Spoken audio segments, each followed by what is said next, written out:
Baik, selamat datang di FBE kedua. Assalamualaikum warahmatullahi wabarakatuh. Selamat malam semua, salam sejahtera untuk kita semua.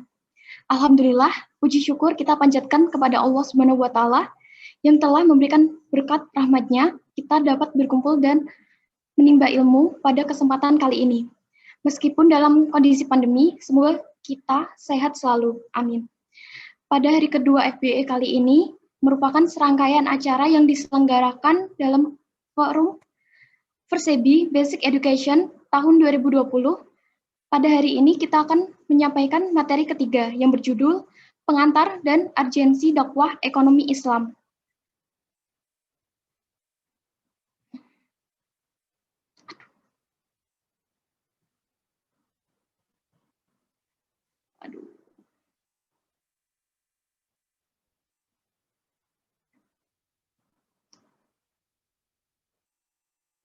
Sebelum masuk dalam rangkaian acara, saya, Nindya Ayumilanda, selaku Master of Ceremony akan menyampaikan susunan acara. Acara yang pertama yaitu pembukaan, acara kedua penyampaian materi, dan acara terakhir penutup. Langsung saja memasuki acara yang pertama, pembuka. Marilah kita buka hari kedua FBE pada malam hari ini dengan bacaan basmalah. Bismillahirrahmanirrahim. Memasuki acara inti yakni pemaparan materi oleh narasumber Saudara Muhammad Khalilur Rahman yang akan dipandu langsung oleh Saudara Muhammad Haris. Kepada Muhammad Haris, waktu dan tempat saya persilahkan. Baik, sebelumnya terima kasih kepada Mbak Nidia selaku Master Ceremony telah memberikan kesempatan untuk saya memandu acara, jalannya acara. Bismillahirrahmanirrahim. Assalamualaikum warahmatullahi wabarakatuh. Waalaikumsalam warahmatullahi wabarakatuh. Selamat malam teman-teman sekalian. Gimana nih kabarnya? Mudah-mudahan teman-teman sekalian dalam keadaan sehat walafiat dan dirahmati oleh Allah. Baik teman-teman, masih semangatkah di materi kita hari ini, di pertemuan kedua kita, hari kedua kita FB ini? Masih semangatkah teman-teman sekalian? Masih semangat, Kak. Masih, Kak. Oh, masih semangat. Kita buktiin semangatnya dengan kita bacakan tagline kita kemarin. Kalau saya bilang ekonom Rabbani, jawabannya bisa. Kalau saya jawab Forsebi, jawabannya juara. Oke. Ekonom Rabbani? Bisa. Ekonom Rabbani? Bisa. Forsebi? Juara. Oke. Masih semangat ya, masih semangat untuk materi kita yang pada malam hari ini, materi yang nggak kalah menariknya dengan materi-materi kita pada sebelumnya. Sebelum kita masuk ke acara inti, sebelum pemaparan materi oleh pemateri kita, saya akan membacakan terlebih dahulu kurikulum vitae dari pemateri kita. Nama beliau Muhammad Khalilur Rahman. Beliau merupakan alumni dari Fakultas Ekonomi dan Bisnis Islam UIN Sunan Kalijaga. Beliau tamat tahun 2017. Pengalaman organisasi beliau kan anggota Forsebi tahun 2015-2016. Dan masih banyak lagi dapat dilihat di layar. Dan pengalaman kerja beliau cukup banyak juga teman-teman. Bisa dilihat juga. Dan kepanitiaan beliau di Forsebi juga banyak ini teman-teman. Bisa kita lihat di layar kita.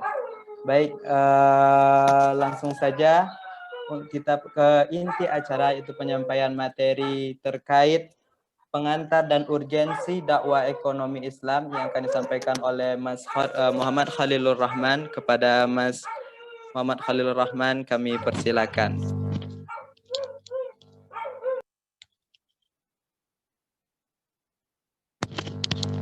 Cek suara saya terdengar, Mas Haris? Dengar Mas, dengar.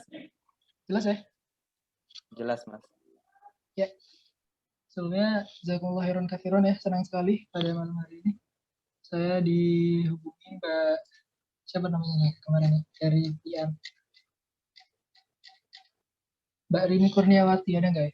Ya, Mbak Rini Kurniawati menghubungi saya untuk kemudian mengisi terkait dengan pengantar dan urgensi dakwah ekonomi Islam. Ini sebelumnya mau nanya, teman-teman udah masuk kuliah belum ya? Sudah, Mas Haris? Gimana, Mas? Ini teman-teman sudah kuliah belum ya? Sudah mulai kuliah, sudah, Mas. Sudah ya? Udah kuliah ya? Sudah, Mas. Udah, Mas. Oke, Udah. berarti setidaknya nggak ini ya, nggak kosong-kosong banget ya terkait dengan ekonomi syariah atau ekonomi Islam. Namanya sebenarnya sama aja sih, ekonomi Islam atau ekonomi syariah. Baiklah, untuk mengefisiensikan waktu saya buka saja ya. Tadi sudah dikenalkan juga, jadi mungkin perkenalan singkatnya nanti saja. Bismillahirrahmanirrahim. Rabbi shrah li sadri wa yassir li amri wahlul 'uqdatam min lisani yafqahu qawli. Rabbi zidni ilma warzuqna fahma. Assalamualaikum warahmatullahi wabarakatuh. Waalaikumsalam warahmatullahi Waalaikumsalam warahmatullahi wabarakatuh. Alhamdulillah, alhamdulillahilladzi anzala sakinata fi qulubil mu'minin liyazdadu imanan ma'a imanihim alladzi arsala rasulahu bil huda wa dinil haqq liyudhhirahu 'ala ad-dini kullihi wa kafa billahi shahida asyhadu an la ilaha illallah wa asyhadu anna Muhammadan abduhu wa rasuluhu la nabiyya wa la rasula ba'da. Alhamdulillah, kita bersyukur pada Allah pada malam hari ini kita bisa bertemu meskipun dalam kondisi daring ya di ruang Zoom ini dalam rangka Forsebi Basic Education hari keberapa nih Mas Haris? Ini hari yang kedua. Hari kedua ya? Hari Ya, yang Mas. kedua ya. Jadi sebelumnya kemarin berarti sudah dibuka ya. Mungkin sudah ketemu dengan pembinanya ya Pak Koyum ya. Kemudian ketua yang baru siapa namanya? Mas Saya Abdul belum Aziz, kenal. Mas.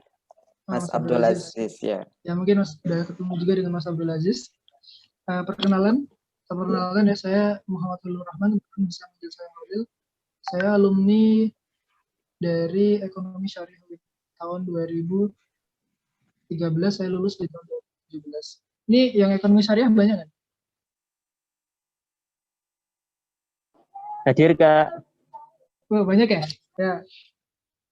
Selamat malam teman-teman Ekonomi Syariah dan juga teman-teman yang lainnya. Alhamdulillah di malam yang hari ini senang sekali bisa bernostalgia, bisa bertemu teman-teman lagi. Mungkin walaupun sebenarnya di beberapa kesempatan di zaman kepengurusannya Mas Ishak dan Mas Adim atau Mas Danaf itu saya beberapa kali juga diminta untuk sharing-sharing gitu.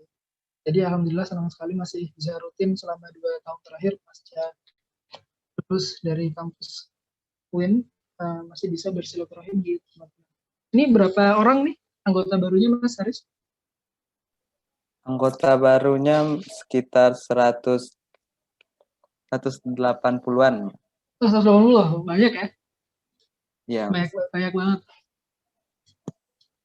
Ini saya kok ada bunyi-bunyi, ini apa sih? Saya jadi host ya? Co-host, Mas. Oh gitu ya, agak mengganggu. Saya nggak usah dijadiin host gimana? Soalnya rada mengganggu suara.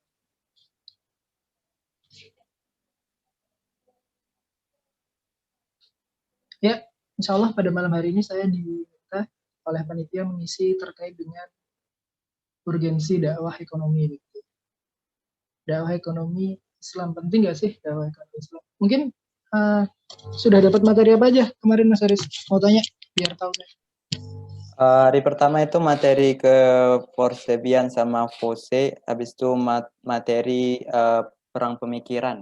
Oh, Ghazul Fikr. Ya. Oh, jadi mungkin di keforsebian dan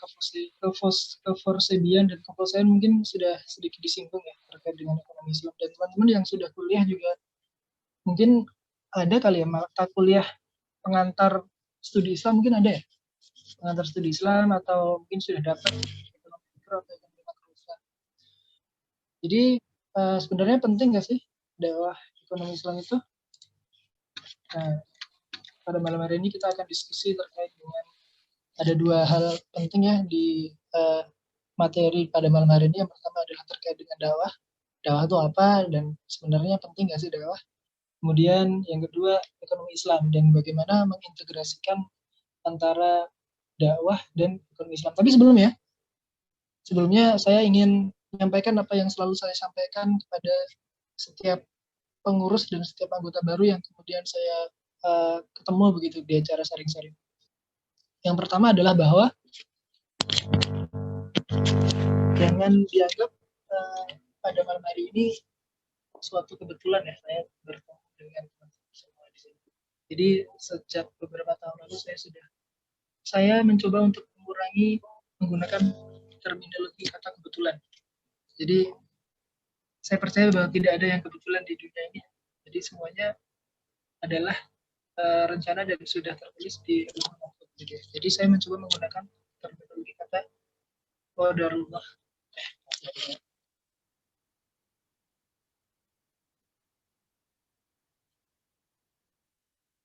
Ya, qadarullah. Jadi ya semuanya sudah dalam rencana Allah begitu. Dan pada malam hari ini alhamdulillah adalah sebuah qadarullah saya bisa bertemu teman-teman semua dan qadarullah juga yang menjadi pengurus, kemudian yang menjadi panitia, kemudian yang menjadi anggota baru, itu bukan sesuatu yang kebetulan ya. Teman-teman bisa berada di forum ini, teman-teman bisa berada di organisasi ini, kemudian teman-teman nanti mendapatkan materi terkait dengan dakwah, gitu ya. Dan tidak ada yang kebetulan, teman-teman semua nantinya memiliki tanggung jawab terkait dengan organisasi dan amanah yang kemudian akan teman dapatkan di organisasi. Ya. Mas, maaf sebelumnya suaranya agak kecil, Mas. Suara kecil ya? Sekarang? Oh ya. Oh ini agak jauh soalnya. Saya pegangi oleh. Sekarang udah jelas ya? Jelas, Mas. Oke, jadi sebelumnya yang mungkin belum pernah dengar atau mungkin yang sudah sering dengar tapi mungkin belum paham ya dakwah. Dakwah itu apa sih? Jadi kalau yang pernah belajar bahasa Arab, dakwah ini berasal dari fi'il atau kata kerja da'a yad'u yang artinya mengajak gitu ya. Dan dakwah itu adalah isim masdar dari fi'il da'a yad'u, dakwah yang kemudian artinya panggilan, ajakan gitu. Jadi sebenarnya dakwah secara umum itu adalah mengajak, yang kalau dalam perspektif agama Islam berarti adalah mengajak ke hal-hal yang kemudian baik dan sesuai dengan syariat Islam. Atau kalau kita mau mengikuti beberapa pendapat para ahli, ada menurut Syekh Ali Mahfud, dakwah itu berarti kita mendorong manusia kepada kebaikan dan petunjuk.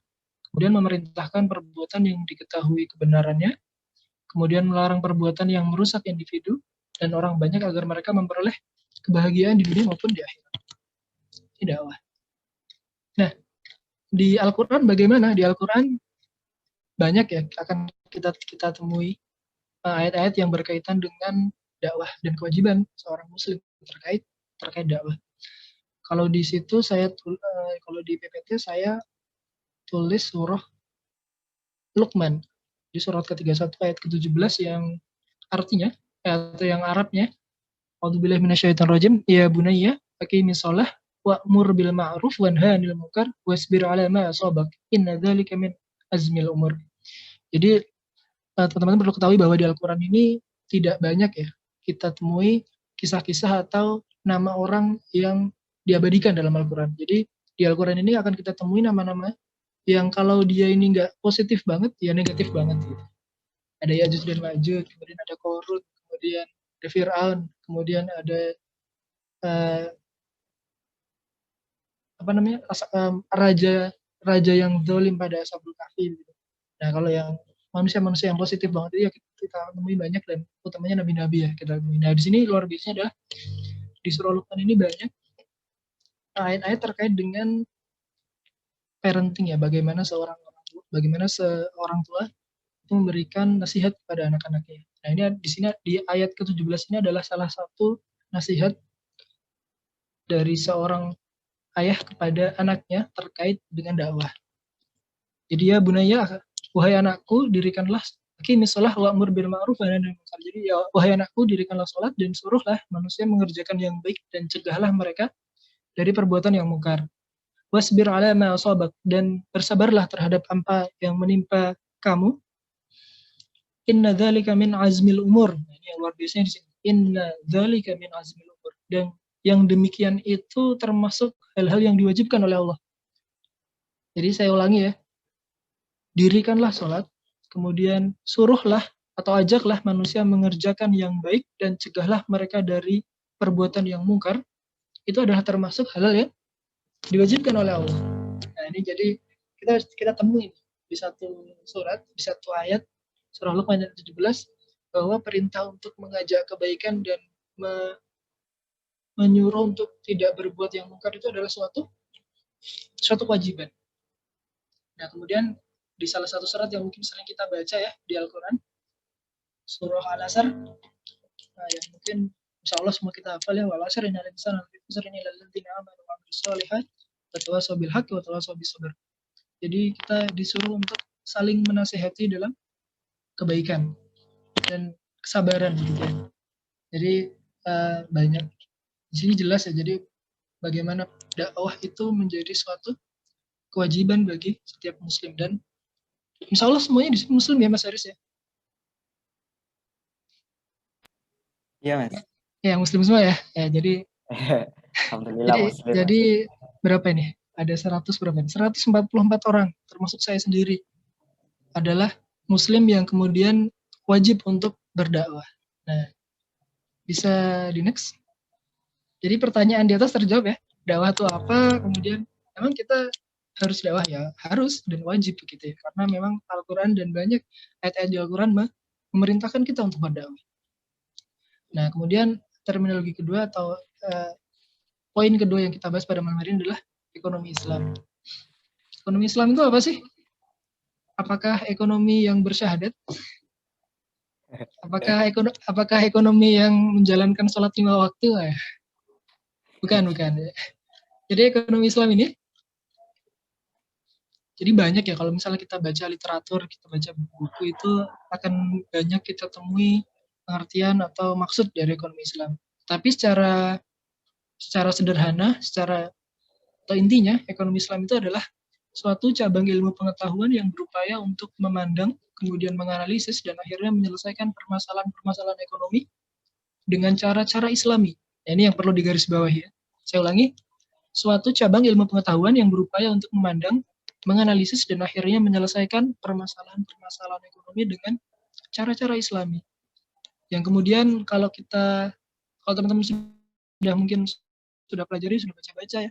Teman-teman ini udah pada punya handbooknya Forsebi belum ya? Sudah di-share. Handbook biasanya dulu zaman saya sebelum FBA itu mereka dapat buku kalau salah. Mereka dapat buku nggak nih? Dapat Mas, buku online, lebih ke PDF gitu Mas. Iya. Intinya buku kan ya. Mau PDF mau beneran yang buku kan. Nah, di sana mungkin akan kita banyak temui ya bagaimana atau apa saja perbedaan ekonomi Islam atau ekonomi syariah dengan sistem ekonomi di luar itu. Kalau nanti mungkin kita akan bahas ada banyak ya, atau mungkin yang terkenal ada kapitalis, kemudian ada sosialis yang kapitalis dan sosialis yang sangat berseberangan dengan nilai-nilai kita. Jadi intinya adalah ekonomi Islam ini adalah kita menyelesaikan permasalahan-permasalahan dengan cara-cara yang Islam. Bisa di next?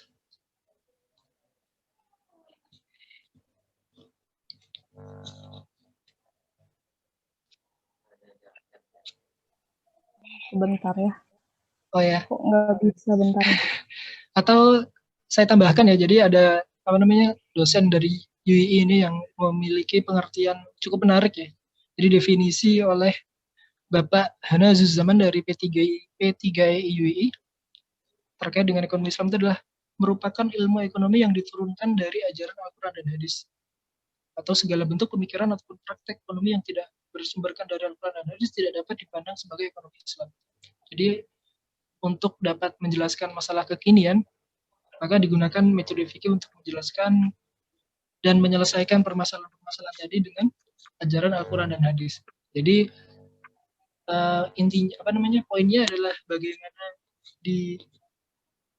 penyelesaian masalah dengan cara-cara Islami, dan juga ilmu yang kemudian bersumber dari Al-Quran dan hadis. Nah, kemudian filosofi ekonomi, kita akan sedikit membahas terkait dengan beberapa filosofi. Suara apa tuh? Ada beberapa filosofi ekonomi ya. Jadi kalau secara umum ya, mungkin ada 3 filosofi ekonomi besar yang mungkin digunakan oleh dunia sekarang. Ada kapitalis, kemudian ada sosialis, dan yang ketiga yang kita percayai dan yang kita yakini benar itu adalah filosofi ekonomi Islam. Nah, jadi filosofi ekonomi itu apa? Jadi filosofi ekonomi ini adalah suatu worldview, pandangan yang memberikan fondasi baru suatu sistem ekonomi yang membentuk pandangan terhadap apa itu produksi, distribusi, dan konsumsi. Jadi worldview atau pandangan terkait dengan produksi, distribusi, dan konsumsi yang terjadi di dunia. Nah, di kapitalis, atau mungkin teman-teman sering dengar dengan nama Adam Smith ya. Jadi filosofi ekonomi kapitalis ini ada 2 poin besar, yaitu laissez-faire dan invisible hand. Laissez-faire itu adalah kebebasan untuk berbuat, dan invisible hand ini adalah tangan yang tak terlihat. Nah, akibat dari filosofi kapitalis ini, mereka atau penganut filosofi ekonomi ini menuntut kebebasan seluas-luasnya, sehingga tidak ada yang membatasi para pelaku ekonomi untuk berbuat sepuasnya demi kepentingan sendiri. Mungkin di materi Ghazul Fikr atau perang pemikiran mungkin sudah sedikit dibahas ya, terkait dengan beberapa pandangan ekonomi terkait perbedaan-perbedaan dari fondasi dari filosofi pandangan ekonomi di dunia. Atau yang cukup menarik adalah Adam Smith menulis di salah satu bukunya, ketika kita melakukan aktivitas ekonomi begitu, atau ketika kita bisa belanja daging, atau kita bisa membeli minuman, itu sebenarnya kita bisa makan dan bisa minum itu bukan karena kebaikan dari si tukang roti atau si tukang minuman tadi, tetapi adalah karena kita bisa minum, kita bisa makan, kita bisa membeli sesuatu itu adalah karena ada sifat mementingkan diri sendiri yang ada pada diri si tukang roti, si tukang minuman, dan penjual-penjual lainnya. Ini adalah sebuah pandangan yang luar biasa berbeda ya dengan apa yang kita yakini. Jadi kita bisa makan, kita bisa minum ya karena si tukang roti dan si tukang minuman tadi memiliki kepentingan diri sendiri, kata Adam Smith. Filosofi kapitalis, laissez-faire atau kebebasan berbuat, dan invisible hand, tangan yang tak terlihat. Kemudian ada sosialis atau yang mungkin kita lebih familiar dengan komunis ya. Satu negara yang kemudian menerapkan sistem ekonomi ini adalah Cina, yang luar biasa ya, kita lihat kedikdayaannya di bidang ekonomi di dunia ya. Yang luar biasa adalah di mana-mana gitu. Kalau misalnya teman-teman pernah umroh atau teman-teman pernah jalan-jalan ke luar negeri, itu mungkin kita tidak bisa tidak menemukan barang-barang yang made in China. Bahkan di satu toko, saya pernah ke Masjid Nabawi begitu, ada banyak itu beberapa toko yang kemudian jualan peci, bayangkan jualan peci, jualan sajadah begitu, made in China begitu. Luar biasa sekali. Di Arab gitu, bahkan di samping masjidnya Nabi begitu ya, jualan mereka. Tapi yang harus kita salut adalah etos kerja mereka. Nah, ini filosofi komunis ini, konsep perjuangan kelas dan kontradiksi antar kelas. Jadi kalau di negara-negara menganut sistem ini biasanya perjuangan satu kelas kemudian untuk bisa berpindah ke kelas lainnya yang lebih tinggi itu agak susah, karena ada atau lahir sesuatu yang disebut dengan revolusi proletarian dan juga proletarian yang kemudian diktator. Jadi kalau ngomong A ya harus A, ngomong B ya harus B, nggak boleh A ya nggak boleh A, nggak boleh B nggak boleh B, sangat diktator. Ya, filosofi konflik ini juga dipengaruhi oleh agama atau kepercayaan yang dianut para pelaku. Ini luar biasa. Jadi ada tadi sistem antar kelas begitu, dan kediktatoran dari filosofi komunis. Nah, kemudian filosofi Islam atau filosofi yang kemudian kita yakini benar, tadi sudah saya singgung di depan, adalah filosofi yang kemudian memiliki dasar Al-Quran, kemudian dasar hadis, kemudian dasar ilmu syariah, dasar usul-usul fikih atau produk-produk fikih, dasar-dasar yang kemudian menjadi syarat dan patokan bagaimana kita berperilaku. Jadi kita bisa melakukan sesuatu asal itu diperbolehkan begitu ya. Jadi kita ini boleh melakukan segala sesuatu asalkan Islam tidak melarang. Simbol berislam itu sebenarnya sesimpel itu ya. Jadi kita boleh melakukan ibadah apapun asal tidak ada. Kalau beribadah kita tidak boleh melakukan ibadah apapun kecuali ada nas yang menyuruhnya. Tetapi ketika kita berekonomi atau beraktivitas, kita boleh melakukan aktivitas apapun sampai ada nas yang kemudian melarangnya. Jadi agar kita ini sangat jelas. Jadi ada hadis, ada Al-Quran, dan ada ijtima ulama. Kalau misalnya sudah belajar fikih, ijtima ulama ini bisa produk-produknya dari produk fikih.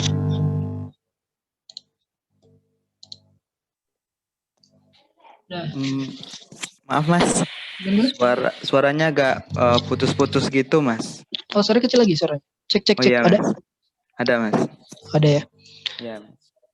Nah, kembali tadi ke filosofi ekonomi yang terakhir atau filosofi yang kemudian kita yakini benar dari filosofi ekonomi Islam, maka kemudian kita akan menemui suatu konsep yang disebut dengan maqasidus syariah.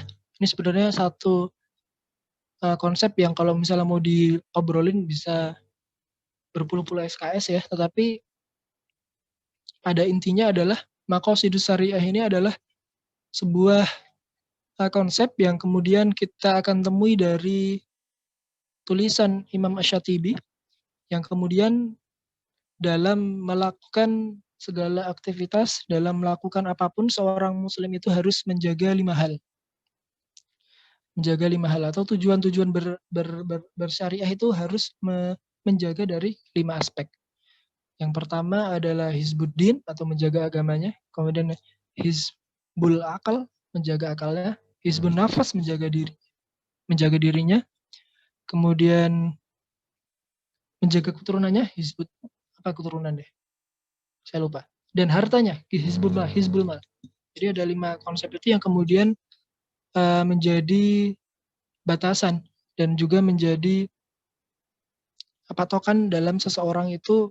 Kalau misalnya secara singkat kita bisa sampaikan, kita berekonomi, kita beraktivitas itu harus sesuai dengan maqasidus syariah tadi, 5 hal tadi. Kita harus melakukan sesuatu agar agama itu terjaga, agar diri kita terjaga, agar akal kita terjaga, agar keturunan kita terjaga, dan agar harta kita terjaga.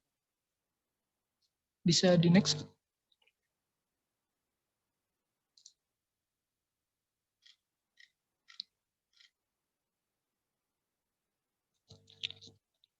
Boleh di next, Mbak? Mas? Oh iya, bentar. Bisa di next. Susah lagi ya? Iya, bentar. Susah ini Mas, mungkin jaringan. Ya, nggak apa-apa. Tapi suara saya jelas ya? Jelas. Ini sampai jam berapa Mas hari saya? Sampai jam 9:05. Oh, bentar lagi berarti ya? Agak cepat biar bisa diskusi ya. Ya, next. Nah, tadi kita sudah berbicara terkait dakwah, kemudian kita berbicara terkait ekonomi Islam, kemudian sebenarnya tujuannya itu apa sih? Tujuannya secara singkat atau secara umum ada 5 hal ya. Jadi bagaimana berdakwah atau mengajak kepada ekonomi Islam, kurang Islamnya, tujuan dakwah ekonomi Islam. Yaitu agar ketika kita mengajak atau kita berdakwah ekonomi Islam adalah agar orang-orang itu bisa mengutamakan, yang pertama mengutamakan ketuhanan, kemudian yang kedua memenuhi kebutuhan secara sederhana. Secara sederhana di sini bukan berarti orang itu nggak boleh kaya, enggak. Kita akan temui bahwa sahabat-sahabat Rasul itu banyak yang luar biasa kaya ya. Ada Utsman bin Affan yang hartanya berkilogram-kilogram emas gitu ya. Tetapi ini adalah bagaimana kita memenuhi kebutuhan kita secara sederhana dan hidup secara sederhana. Karena Nabi kita, Nabi Muhammad SAW, itu hidupnya sangat sederhana begitu. Meskipun kita tidak bisa bilang beliau miskin ya, karena mahar beliau itu ke Siti Khadijah itu kalau misalnya dirupiahkan bisa miliaran ya. Jadi ketika meminang Khadijah begitu, Siti Khadijah luar biasa. Kalau dirupiahkan mungkin bisa miliaran dengan kurs sekarang. Kemudian yang ketiga memperjuangkan kebutuhan hidup ya. Jadi setelah kita mengutamakan ketuhanan, kita juga harus memperjuangkan kebutuhan hidup kita di dunia. Kemudian memenuhi kebutuhan jangka panjang dan mendorong aktivitas sosial. Nah, yang ini kemudian kita temui kalau di Islam ada konsep zakat, ada konsep infak, ada konsep sedekah, ada konsep wakaf dan seterusnya. Next, Mbak.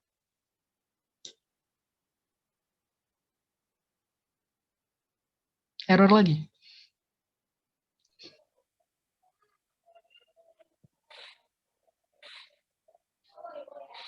Harus gitu ya. Nah, kemudian integrasinya. Jadi setelah kita ngomongin dakwah dan ekonomi Islam, integrasinya di mana? Jadi ada 3 poin ya, bagaimana kita mengintegrasikan dakwah dalam ekonomi Islam. Itu adalah yang pertama, karakter building. Jadi bagaimana kita bisa mengubah sebuah karakter seseorang dari yang mungkin tidak memiliki karakter keislaman, yang Islam ya, tidak memiliki karakter keislaman, kemudian cara hidupnya tidak sesuai dengan Al-Quran dan Sunnah, maka kemudian kita bisa merubah itu, karakter buildingnya. Kemudian way of thinking-nya. Jadi setelah karakter buildingnya, kemudian kita bisa merubah bagaimana dia berpikir gitu. Way of thinking. Dan yang terakhir adalah setelah karakternya berubah, way of thinking-nya berubah, maka kemudian yang berubah adalah way of life-nya. Jadi way of life. Jadi bagaimana dia hidup, bagaimana dia memandang kehidupan, bagaimana dia melakukan hal-hal di hidupnya itu berubah. Sesuai dengan ajaran-ajaran Islam. Next, mungkin slide terakhir sebenarnya. Nah, ini bagaimana dakwah di ekonomi Islam dalam membangun ekonomi umat. Nah, ada beberapa gerakan, ya, ada 5 gerakan yang mungkin tidak akan cukup waktunya kalau saya jelaskan semua. Yang pertama adalah gerakan moral yang didasarkan pada akidah Islam sehingga terbentuk akhlak yang baik. Tadi ya, karakter buildingnya. Kemudian gerakan intelektualitas dan ilmu pengetahuan. Nah, ini gerakan yang mungkin teman-teman sedang lakukan ya, mungkin teman-teman berperan di sini. Jadi gerakan intelektual dan ilmu pengetahuan melalui organisasi Forum Studi Ekonomi dan Bisnis Islam. Kemudian gerakan sosial yang harmonis, rukun dan damai, kemudian gerakan ekonomi bisnis dan gerakan pembinaan bangsa dan agama. Yang terakhir, slide terakhir, sebelum kita diskusi. Kesimpulannya apa? Jadi tadi materi kita malam hari ini kan bertanya ya, sebenarnya dakwah ekonomi Islam itu penting nggak sih, urgen nggak sih? Nah, kesimpulannya adalah bahwa dakwah ini adalah suatu yang wajib bagi setiap muslim, dan kemudian ekonomi Islam ini adalah sebuah sistem yang kita semua harus yakini benar dan baik. Maka kemudian berdakwah di dalam ekonomi Islam, kalau teman-teman berdakwah melalui Kasai Forum Studi Ekonomi dan Bisnis Islam, adalah sesuatu yang urgent dan penting. Menjawab ya, insya Allah. Demikian mungkin pengantarnya, bisa dilanjutkan sisi diskusi Mas Heris. Mohon maaf apabila ada kesalahan dan kekurangan, saya kembalikan ke moderator. Oke, baik. Terima kasih Mas menyampaikan materinya. Ini mungkin waktunya masih agak banyak ya teman-teman. Jadi kepada teman-teman sekalian untuk mengaktifkan diskusi kita, silakan bagi teman-teman yang ingin bertanya bisa langsung bertanya dengan men-unmute atau bisa langsung lewat kolom chat. Jangan lupa menyebutkan nama kelompok dan juga prodi dan angkatannya. Silakan teman-teman yang ingin bertanya. Boleh suara, Kak? Boleh, silakan. Saya baik. Saya ingin ada pertanyaan nih, Kak. Ya, sebutkan nama kelompok dan prodi serta angkatannya. Nama saya Muhammad Sudah. Saya dari kelompok Al-Syaibani dan saya dari prodi Perbankan Syariah angkatan 2020. Jadi bicara dakwah dari tadi, saya ada yang saya bingungkan, Kak. Dalam masalah dakwah secara ekonomi lah, dari sudut pandang ekonomi, misal ketika kita mau berdakwah kepada orang ateis atau orang yang nggak percaya kepada adanya Tuhan semisal, bagaimana cara kita memberikan gambaran kepada mereka melalui ekonomi, sementara mereka itu nggak percaya dalil-dalil, biarpun kita berbicara tentang dalam Al-Quran surah ini, dalam hadis diterangkan seperti ini, mereka nggak akan percaya. Karena mereka itu lebih kepada logika saja. Baru kalau masuk logika, mereka percaya. Nah, dalam ekonomi sendiri, dakwah ekonomi sendiri, ada hal-hal yang tidak bisa cara diterima oleh kalangan lagi kepada mereka agar mereka itu mempercayai apa yang kita dakwakan kepada mereka, sehingga mereka itu kemudian percaya dengan adanya Islam yang seperti ini semisal. Bagaimana kalau seperti itu, Kak?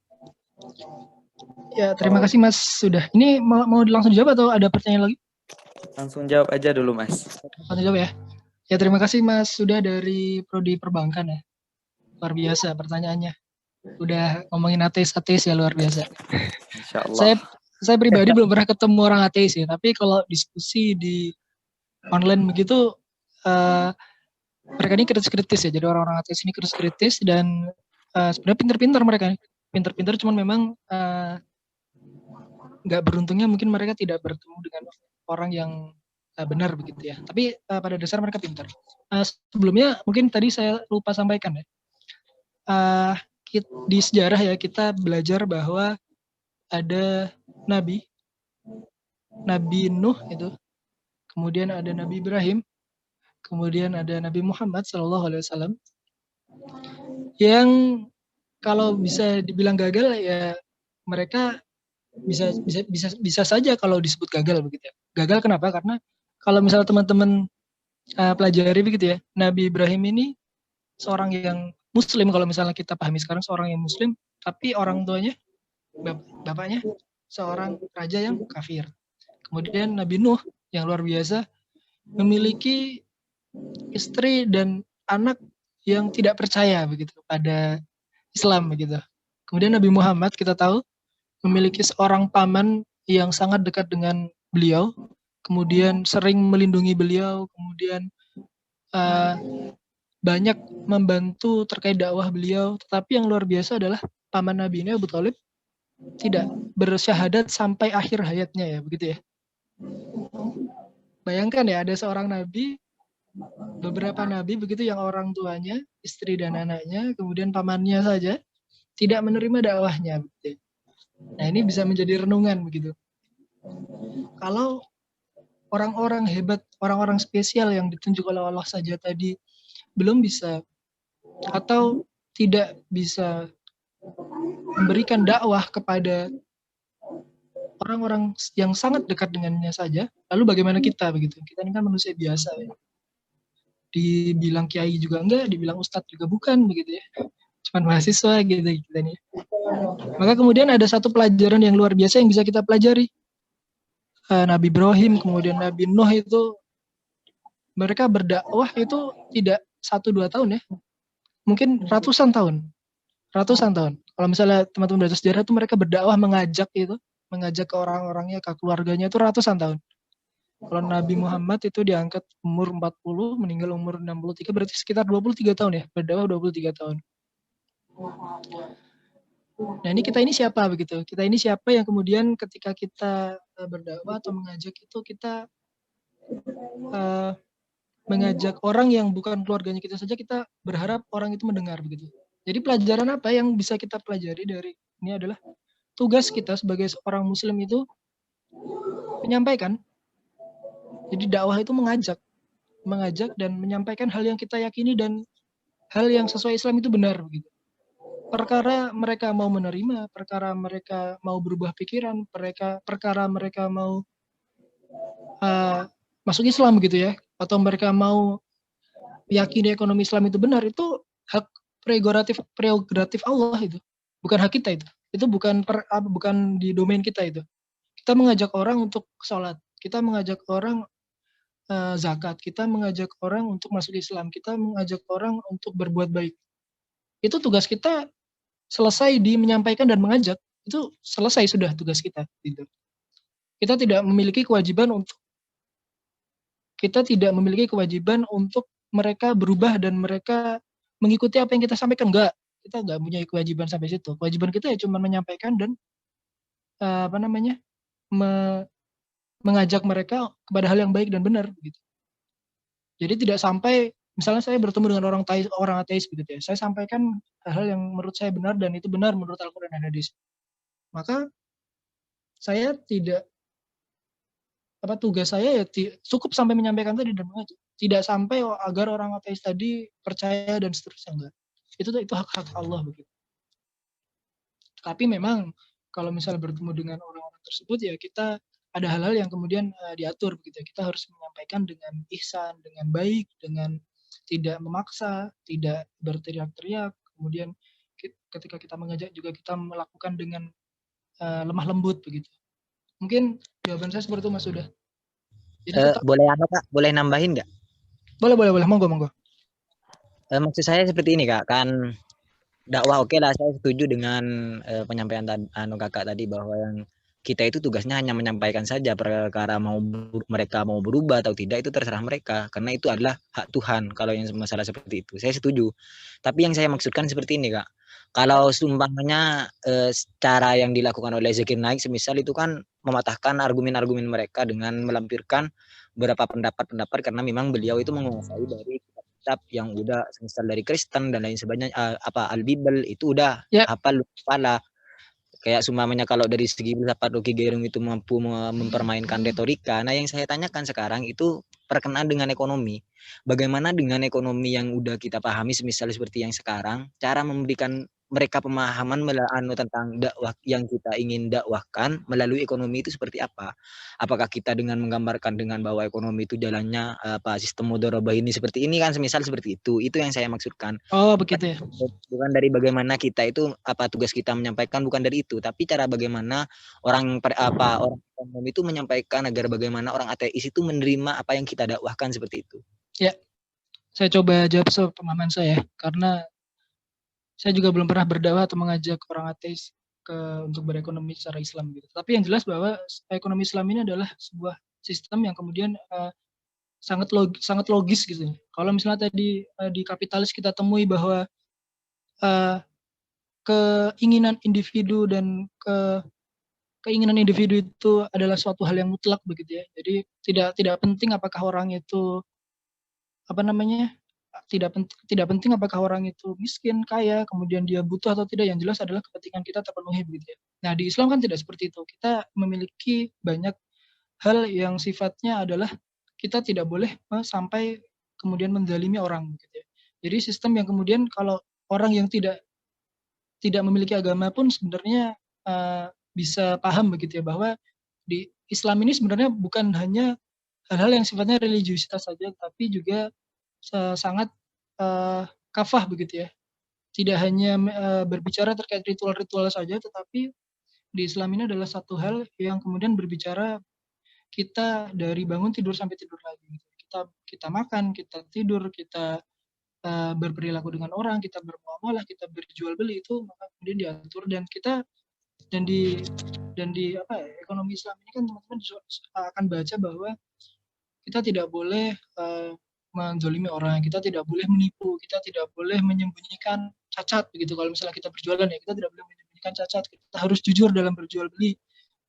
Maka kemudian kita tidak boleh yang jual beli ijon itu apa sih namanya? Tidak boleh bukan berjudi, satunya berjudi itu apa? Nah, intinya itu ya, intinya adalah kita banyak hal dalam ekonomi Islam yang kemudian bisa kita sampaikan, yang itu seharusnya secara logika mereka bisa menerima begitu. Karena sistem ini tidak banyak hal-hal yang kemudian bisa menjawab dari sistem-sistem lain di luar sistem Islam yang itu sangat memanusiakan manusia begitu dalam berekonomi. Mungkin itu Mas Sudah. Gimana Mas Sudah? Atas jawaban tanggapan? Ya, ini kalau lagi ada yang menjanggal nih terakhir nih. Iya, boleh. Ini kan sekarang kita berbicara dari ekonomi lah, karena kajiannya itu sekarang itu ekonomi. Apakah kemudian yang dilakukan atau cara yang ditempuh oleh para sahabat termasuk Nabi sendiri itu dalam berdakwah mereka itu kan melalui perdagangan? Apakah itu bisa dikatakan yang didagang? Karena di sana itu kan ada perbedaan. Mereka itu cuma hanya sekedar jalan saja untuk kemudian mereka itu bisa berdakwah. Artinya mereka itu berdagang, hanya saja di dalamnya mereka itu diisi dengan dakwah-dakwah, termasuk sunan-sunan itu kan menggunakan hal yang semacam itu. Nah, apakah kemudian hal yang semacam itu bisa kita katakan bahwa dakwah secara ekonomi seperti itu, Kak? Kalau semisal yang dilakukan itu kan hanya sekedar jalan, kalau menurut saya itu kan hanya sekedar jalan. Artinya penyampaiannya tetap saja pada keilmuan-keilmuan yang mereka dakwahkan kepada mereka, tapi tidak ada dari ekonomi. Maksudnya seperti ini loh. Kita bertransaksi dan transaksi itu kita sambungkan. Kalau transaksi seperti dalam Islam ini seperti ini dan kita memberikan retorika yang kemudian tidak bisa mereka patahkan, sehingga itu mereka percaya dengan apa yang kita sampaikan. Karena para sahabat dan Nabi pun itu tidak berdakwah seperti itu, hanya saja dakwahnya sebagai jalan untuk mereka bagaimana bisa menyampaikan apa yang ingin beliau, termasuk Rasulullah dan juga sahabat-sahabat beliau, termasuk juga dengan sunan-sunan itu menyampaikan hanya sebagai jalan saja, bukan sebagai cara bagaimana menyampaikan dan memberikan gambaran bahwa Islam itu seperti ini loh, seperti itu, Kak. Betul. Saya sepakat, Mas. Jadi dakwah yang kita bicarakan sekarang ini tidak terbatas pada mengajak dengan perkataan ya. Karena kalau kita berbicara ekonomi Islam, sistem ekonomi Islam di zaman Nabi itu ya belum ada begitu. Ini kan kemudian muncul syariah ekonomi Islam itu kan baru di akhir abad 19 abad 20 ini saja. Karena dulu ya mereka menjalankan apa yang tersebut, tapi secara keilmuan mungkin belum sedikit sekarang begitu. Tapi memang mereka berdakwah, kalau Mas Suha tadi berbicara dengan berdagang, ya Nabi berdakwah dengan perbuatan begitu ya. Ketika Nabi berdagang, beliau tidak menyembunyikan cacat. Kemudian ketika berdagang beliau jujur. Ketika berdagang beliau berkomunikasi dengan orang-orang dengan perkataan-perkataan yang baik begitu. Itu menjadi salah satu cara dan menjadi salah satu hal berdakwah dalam kalau misalnya teman-teman berbicara dengan zaman Nabi. Tapi kalau misalnya berbicara di sejarah Indonesia pun juga salah satu teori yang mengatakan Islam bisa masuk ke Indonesia itu adalah salah satunya juga pedagang dari Gujarat Arab begitu. Mungkin begitu Mas Sudah. Siap, Kakak. Makasih. Ya, sama-sama Mas Sudah. Terima kasih. Oke, udah ya Mas Sudah. Lanjut ke pertanyaan. Oh, tadi ini saya keluar. Jadi saya minta tolong sama Mbak Nindya. Itu ada sebelum Mbak itu nanya, Mbak Agnia itu ada yang bertanya lewat kolom chat. Tolong bisa minta tolong dibacakan Mbak Nindya.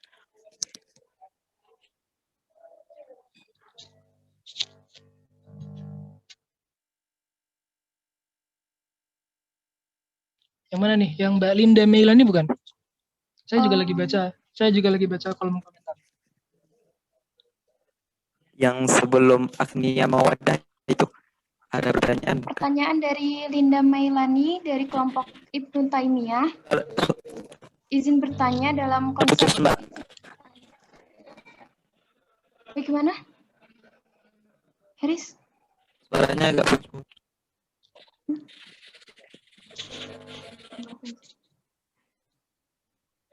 Dari Linda Meilani dari kelompok Ibnu Taimiyah, izin bertanya dalam konsep makosid syariah bahwa salah satu tujuannya untuk menjaga keturunan, bisa dijelaskan apa hubungannya jika kita ketika beraktivitas tidak menggunakan ekonomi Islam sehingga berdampak pada keturunannya, dan berikan contohnya.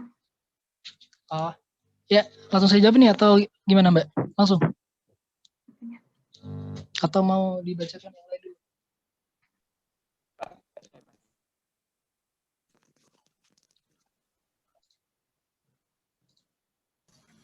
Langsung Mas.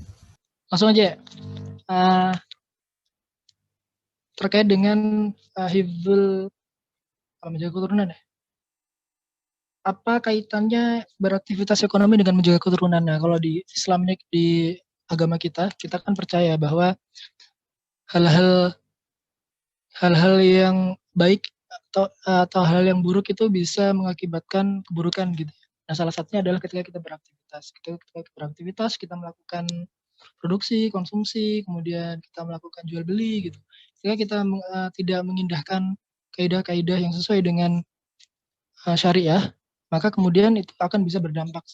Contoh simpelnya adalah ketika kita mencari rizki atau makanan yang kemudian naudzubillah haram gitu, maka kemudian ketika kita memberikannya kepada keluarganya, maka di dalam agama kita, maka kita percaya bahwa itu akan memberikan dampak buruk begitu bagi anak dan bagi keluarga kita.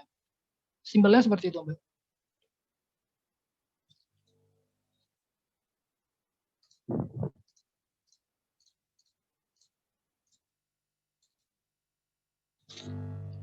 Mungkin sudah terjawab atau belum?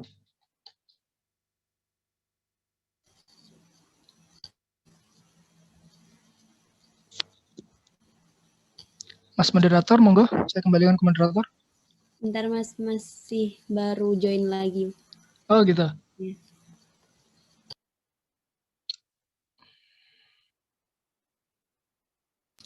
Bisa dilanjut Mbak Nindya.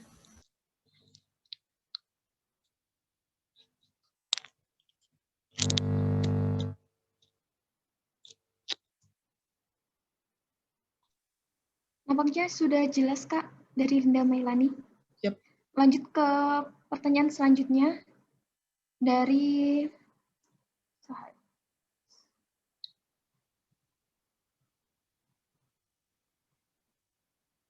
Dini Korotul Aini. Ya Kak, saya mau bertanya. Silakan. Oh ya, mangga. Kan jika kita dakwah, lalu dakwah kita itu dibid'ahkan dengan muslim yang tidak sealiran dengan kita, bagaimana cara kita menyikapinya? Ya, terima kasih. Pertanyaan yang singkat, padat, dan luar biasa ini ya. Kalau misalnya dakwah tapi dibid'ah-bid'ahkan dalam konteks apa nih, Mbak? Tapi intinya begini, saya pernah dapat sebuah kalimat yang cukup menyejukkan dari Ustadz saya ya. Intinya Arabnya begini, idza wajadtum ikhtilaf fatasamuh. Jadi ketika kita menemui perbedaan begitu dalam hal apapun ya, dalam hal beragama, dalam hal beraktivitas, dalam hal akademis dan seterusnya, maka fatasamuh, maka kita saling menghargai begitu. Sama ketika kita berdakwah, kemudian ternyata yang kita dakwahi itu memiliki pandangan yang berbeda dengan kita, kemudian kita dibid'ah-bid'ahkan, kamu bid'ah, ya fatasamuh gitu, maka kita tenggang rasa dan kemudian kita hargai pendapatnya begitu. Kita sampaikan yang menurut kita baik dan benar dengan cara yang baik dan benar pula.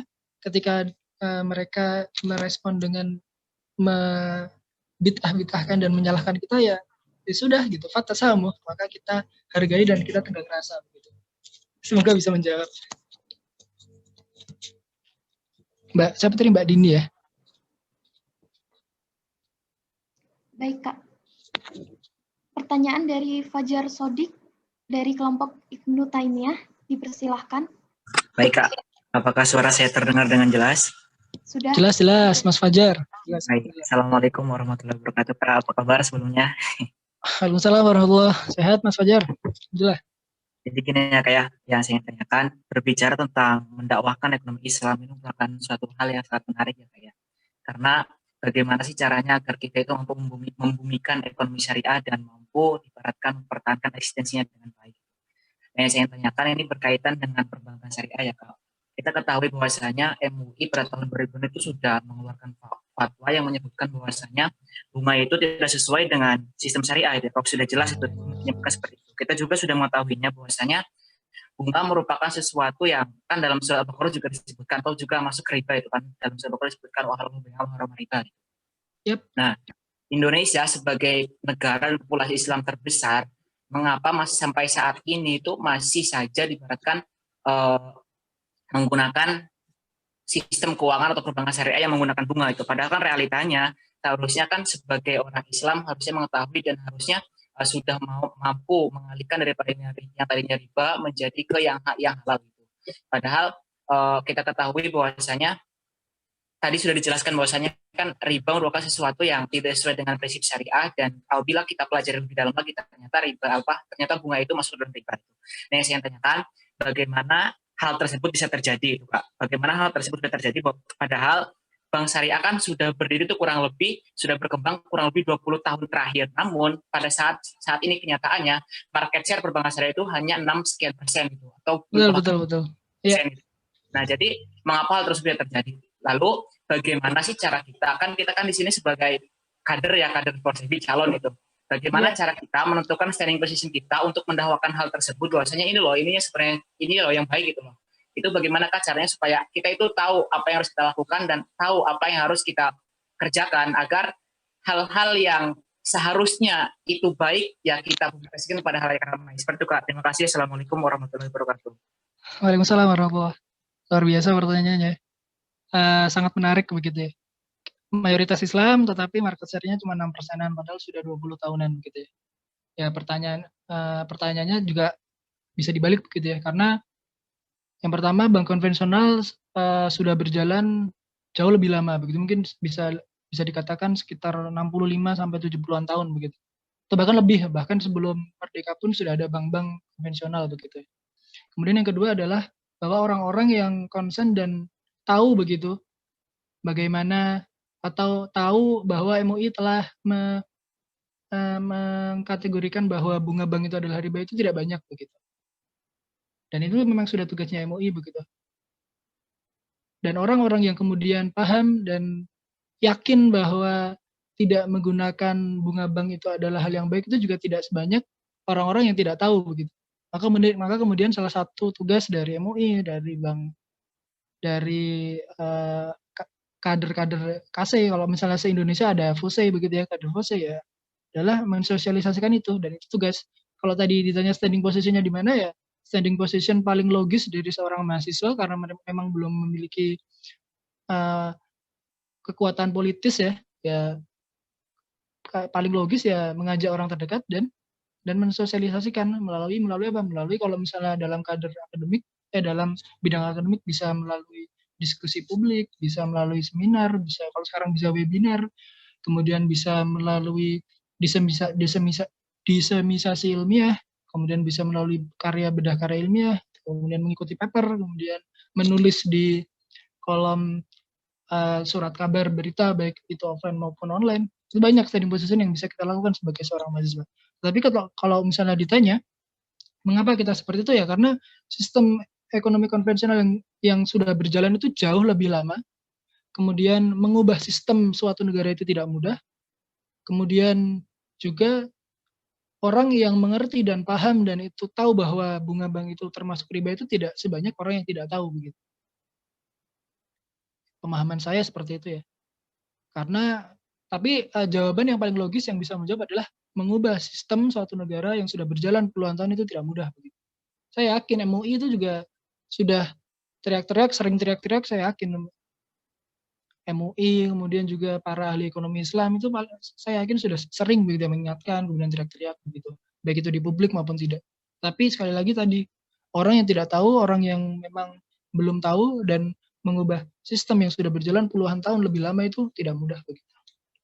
Mungkin bisa menjawab Mas siapa tadi? Mas Fajar ya? Baik, terima kasih. Ya, sama-sama Mas Fajar.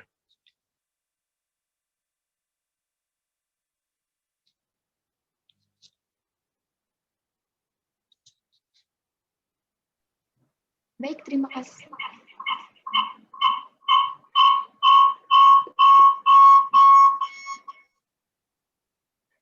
Pertanyaan selanjutnya dari Agnia Mawadah dari kelompok Abu Hanifah.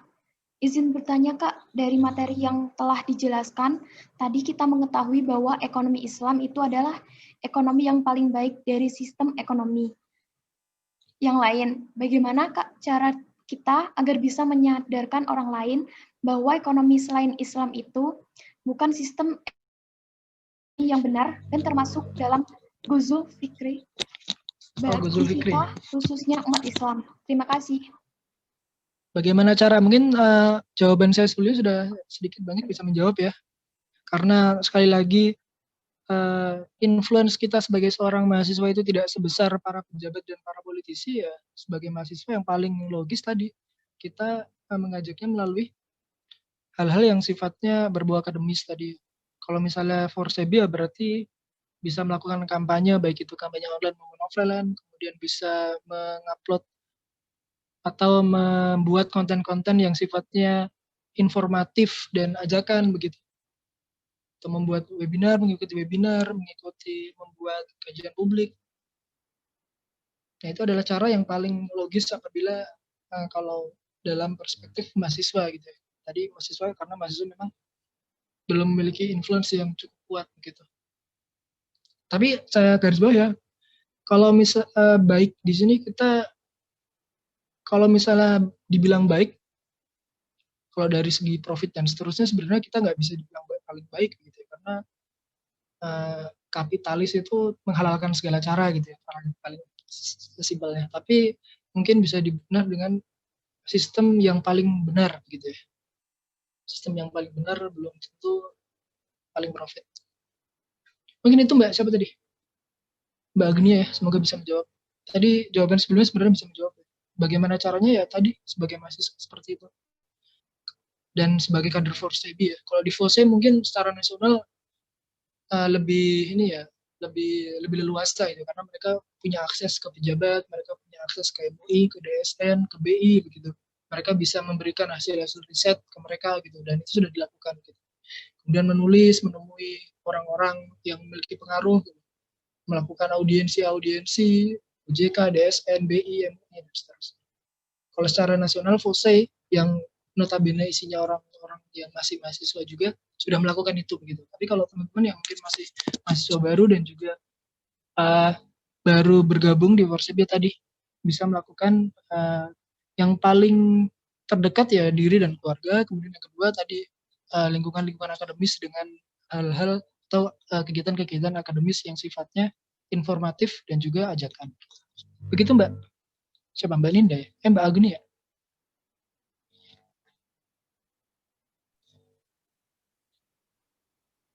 Banyak nih ya? Iya, banyak banget.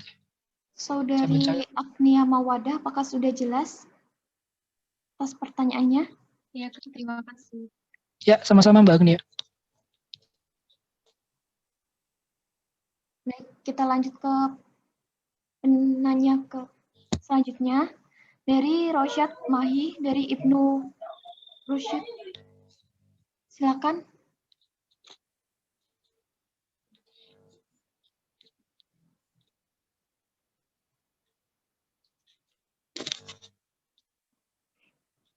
Saudara Rosyad Mahi. Baik, kita lanjut ke penanya selanjutnya. Dari Ninik Adenia, dari kelompok Al-Syaibani. Dipersilahkan. Ini ada tambahan dari Mbak Linda Meliana. Ini harusnya ditanyakan ke Pak Koyum ya, Pak Koyum selaku Kaprodi Ekonomi Syariah. Kenapa kamu suka sendiri memilih menggunakan bank konvensi dalam proses pembayaran dan dana harus dibantu ekonomi Islam? Nah, tadi kita yakin dan kita tahu bahwa dosen-dosen kita di Fakultas Ekonomi dan Bisnis Islam ini adalah orang-orang yang lebih paham gitu ya. Tapi yang mereka hadapi sekali lagi adalah sistem, Bang. Sistem itu kalau sudah, apalagi sistemnya skalanya nasional ya, kayak BID kan naik-naiknya nanti kemenak begitu ya. Ya itu tidak mudah, bahkan untuk merubah bank saja itu tidak mudah. Karena tadi sistem, kemudian juga sudah perjanjian kontrak dan seterusnya. Ini harusnya pertanyaan yang ditanyakan ke Pak Koyum kalau kemarin ada Pak Koyum. Mbak Linda Melian itu, kenapa masih bank konven ya?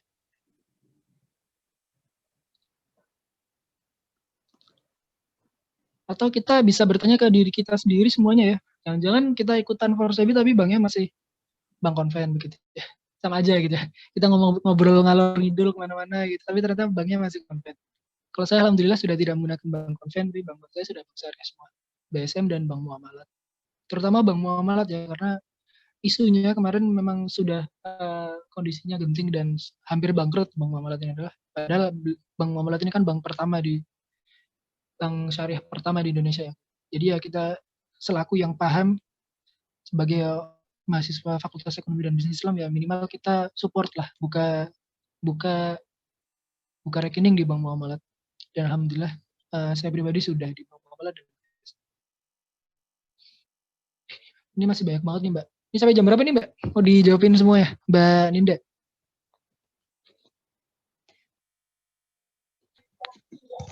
Sambil beli lagi ya Mas. Maaf tadi Mas Haris. jaringannya bermasalah. Ya, Iya. Maaf ya selamat. Mas, teman-teman sekalian, maaf. Ya, selamat datang kembali Mas Haris. Selamat berbelanja.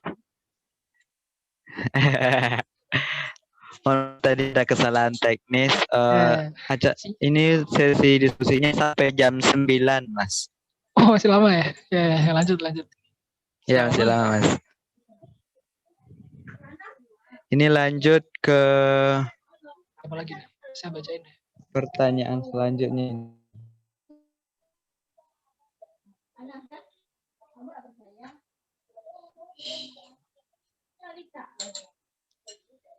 Ini sebenarnya banyak pertanyaan yang sebenarnya sama ya. Bagaimana cara itu sebenarnya sudah terjawab. Bagaimana caranya berdakwah, bagaimana caranya mengajak. Itu secara umum sudah terjawab ya. Bagaimana positioning teman-teman sebagai mahasiswa dan apa yang teman-teman bisa lakukan di Forsebi atau di Forsai begitu. Itu sebenarnya sudah menjawab. Jadi pertanyaan-pertanyaan sejenis itu sebenarnya sudah menjawab tadi Mas Haris. Monggo dilanjut Mas Haris. Ini ada dari Mas Rosyad nih. Mau bertanya Mas Rosyad Ibnu Rushd. Silakan Mas. Ya. Rosyad, Mas Rosyad Rahi. Way of thinking, way of life. Jadi 3 komponen ini Mas Rosyad ini sebenarnya proses ya. Jadi ketika kita sudah bisa mengubah karakter seseorang, kemudian kita bisa mengubah bagaimana dia berpikir, maka kemudian way of life-nya juga otomatis akan berubah. Dan ini prosesnya tidak sebentar ya, lama begitu. Bagaimana caranya? Caranya tadi sudah terjawab. Positioning sebagai mahasiswa seperti itu. Tapi memang ini adalah sebuah proses yang membutuhkan waktu yang tidak sebentar begitu ya. Kalau tadi kita ngomongin sejarah, ada Nabi Ibrahim, Nabi Nuh bahkan ratusan tahun berdakwah mengajak ke istri dan anak-anaknya saja tidak bisa. Itu pengikutnya Nabi Nuh itu tidak sampai 100 mungkin. Catatan baca sejarah ya. Padahal beliau nabi yang kemudian yang nimim itu? Kok saya lupa. Nabi yang apa Mas Haris?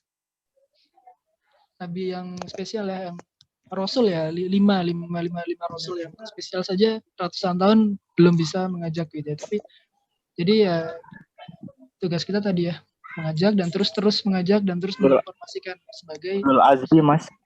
Dan ya, dari betul. Tadi ulul azmi. Ya, betul. Rasul yang ulul azmi saja kita tahu seperti itu, apalagi kita. Jadi tidak mudah dan tidak cepat untuk bisa sampai mengubah way of life gitu. Tapi ketika kita sudah sampai mencapai membentuk karakter building ini salah satunya dibentuk dengan organisasi Forsebi. Organisasi Forsebi ini adalah salah satu media untuk kemudian bisa membentuk karakter seseorang atau karakter building. Kemudian nanti harapannya teman-teman bisa way of thinking teman-teman berubah, nanti sampai kemudian way of life berubah. Mungkin seperti itu Mas Rosyad. Gimana Mas Rosyad, ada tanggapan?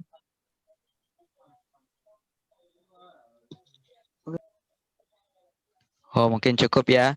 Lanjut Mas, pertanyaan dari Saudari Lina dari kelompok Ibnu Rushd. Izin bertanya Kak, kadang dakwah menimbulkan perbedaan pendapat seperti hukum pembolehan kredit, ada yang memperbolehkan juga tidak. Bagaimana cara mencikapi perbedaan pendapat tersebut jika sebagai orang awam agar tidak saling menyalahkan pendapat? Terima kasih. Itu Mas, pertanyaan dari Mbak Linanya. Ini sebenarnya pertanyaan seperti ini sebenarnya bisa dijawab dengan pertanyaan, kamu sholat subuh kunut atau tidak? Gitu ya. Ada yang sholat subuhnya kunut, terutama kawan-kawan kita di NU, dan ada yang sholat subuhnya tidak kunut, namanya teman-teman di Muhammadiyah begitu ya.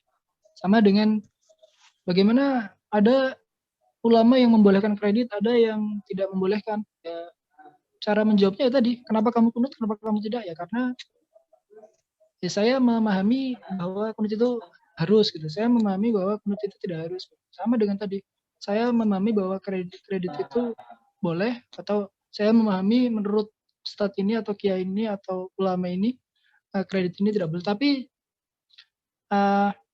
saya juga pernah mengikuti salah satu kajian begitu ya, ada yang mengatakan bahwa kredit syariah itu sudah ada. Jadi memang ada yang membolehkan, ada yang tidak, tergantung bagaimana kita mengambil pendapat yang mana. Sama seperti takbiratul ihram, ada pendapat yang kalau takbiratul ihram sampai kuping, ada yang menganggap takbiratul ihram itu sampai pundak saja. Gitu. Ya silahkan teman-teman mengambil pendapat yang mana, asal teman-teman memiliki dasar gitu ya. Pertama udah mahasiswa nih ya, udah mahasiswa kan ketika berbicara, ketika melakukan sesuatu itu ibaratnya harus sudah punya dasar hukum. Kalau misalnya di ekonomi Islam berarti harus punya dasar hukum. Sama ketika teman-teman mau mengambil ketika mau sholat nih, mau ngambil tata cara sholat imam siapa, mau ngambil imam Syafi'i, imam atau imam mazhab yang lain, itu terserah teman-teman. Tapi memang mayoritas di Indonesia menggunakan mazhabnya Imam Syafi'i. Tetapi tidak harus begitu, tidak ada yang memaksa teman-teman harus menggunakan mazhab Imam Syafi'i, tidak ada. Ya rata-rata kita mengikuti apa yang guru dan orang tua kita ajarkan, gitu. Dan kita tidak, dan ketika pun kita mendapati perbedaan ya kita tidak menyalahkan gitu ya. Sama ketika misalnya ada orang yang membolehkan kredit dan yang tidak membolehkan kredit ya. Sama-sama memiliki, mereka semua sama-sama memiliki dasar. Begitu Mbak siapa tadi? Mas Yahyana ya? Mbak Yahyana atau Mas ini? Mbak Lina. Oh Mbak, ya itulah ya Mbak Lina. Ya. Gimana Mbak? Ada tanggapan?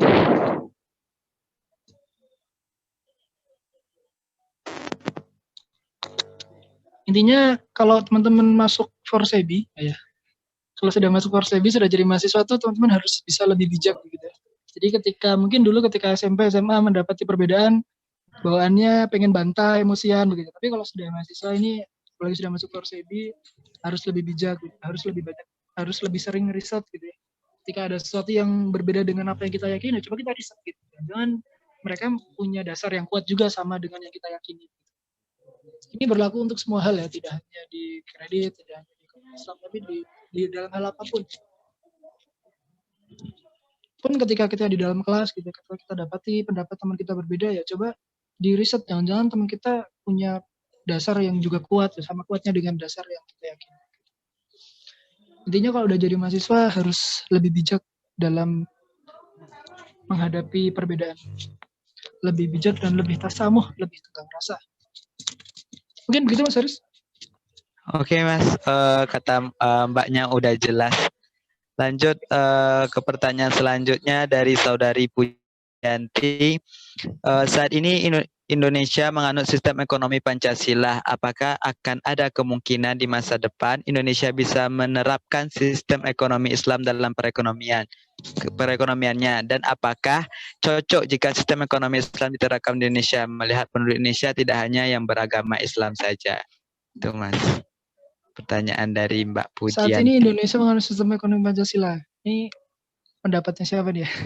Soalnya kalau misalnya dilihat Indonesia ini agak nggak jelas gitu ya. Sistemnya dibilang kapitalis enggak, dibilang sosialis juga enggak, dibilang gotong royong enggak juga, dibilang Pancasila. Pejabat kita seperti itu gitu ya. Dibilang ekonomi Islam apalagi begitu. Sistem kita ini ya kita doakan sama Indonesia sebenarnya mungkin masih mencari sistem ekonomi yang paling tepat ya. Tapi mungkin karena dasar kita negara Pancasila, idealnya sistem ekonominya ekonomi Pancasila. Tapi dalam implementasi dan dalam prakteknya bisa kita nilai dan bisa kita perhatikan sendiri ya bagaimana para pejabat-pejabat dan pemerintah kita apakah mereka sudah sesuai dengan nilai-nilai Pancasila atau belum, itu teman-teman bisa nilai. Tapi kita doakan. Kita kan yakin ya sebagai seorang Muslim kan kita yakin ya nanti di akhir zaman Islam ini akan kembali lagi ya sebelum kiamat nanti kan akan kembali berjaya lagi ya.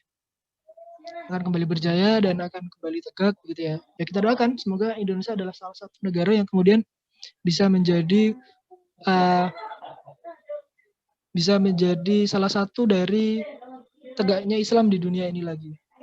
Kita doakan, kita banyak-banyak berdoa. Nah, mungkin salah satunya adalah dengan mengikuti Forsebi, mengikuti organisasi ini adalah salah satu ikhtiar kita ya, adalah salah satu bentuk kepedulian kita bahwa sistem ekonomi negara kita sedang tidak baik-baik saja. Mungkin begitu, Mbak Pujianti, semoga bisa menjawab. Gimana Mbak? Ada tanggapan? Sudah cukup rasanya?